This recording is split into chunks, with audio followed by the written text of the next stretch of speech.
Você sabia que utilizar EAP de planejamento como EAP de orçamento ou EAP de orçamento como EAP de planejamento não pode ser uma boa ideia? Nesse vídeo eu vou explicar para você o que é cada uma delas e o porquê não utilizar e também como resolver esse problema.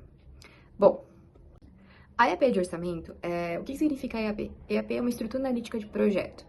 É uma hierarquia onde se abre cada disciplina, cada etapa de uma determinada obra ou de um determinado projeto, de forma lógica, onde seja possível precificar aquele projeto. Então, o foco da EAP de orçamento é trazer uma visão de custo, um orçamento, para um determinado projeto.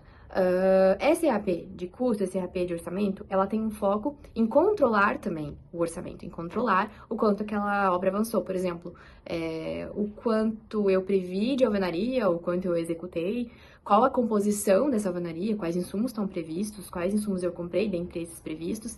Então, essa EAP ela tem uma determinada abertura com um determinado foco. Já a EAP de planejamento é uma EAP que foca no controle do avanço físico de uma obra, pensando numa sequência lógica construtiva, num sequenciamento adequado dos serviços, de frente, de etapas. Então, o foco dela não é quantificar ou precificar, não. O foco da EAP de planejamento é organizar cronologicamente um determinado projeto, uma determinada obra, dentro de uma lógica que faça sentido fisicamente, de avanço. Uma EAP de planejamento, por exemplo, trazendo uma diferença pequena entre as duas, o orçamento abriu quantas esquadrias de alumínio, PVC, existem num determinado pavimento não faz sentido, porque a compra geralmente ela é global. Então, no orçamento na EAP de orçamento, essa linha ela pode ser apenas uma linha ali, esquadrias de alumínio.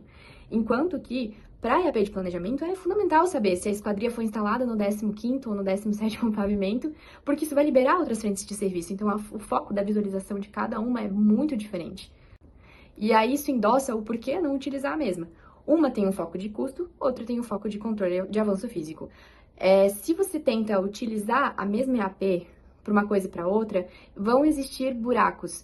Ou, por exemplo, não vai se prever as esquadrias por pavimento, ou não vai se prever, por exemplo, no orçamento alguma etapa que deveria se prever por conta do planejamento daquela obra, por conta do cronograma. Simplesmente as coisas não vão conversar da melhor forma possível. E como resolver isso?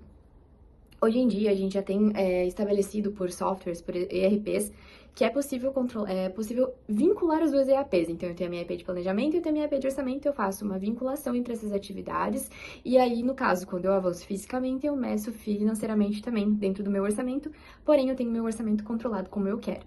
Existem ERPs hoje que já fazem isso de forma automática, mas o famoso Excel, também permite isso. Se você é profissional, gestor de obra, por exemplo, que já sofreu com isso, já teve na obra tendo que medir a obra por meio de uma planilha financeira e teve dificuldade, ou você, controlador financeiro, teve que medir o avanço físico da obra para poder endossar um avanço financeiro, também teve dificuldades, comenta aqui embaixo, porque isso é uma dor que muitos profissionais que executam obras, que fazem gestão, planejamento de obras enfrentam. E se tiver alguma dúvida, me manda no direct, me manda aqui no privado, no meu Instagram. Conversa comigo pra gente tentar discutir e entender melhor. Obrigada, até a próxima.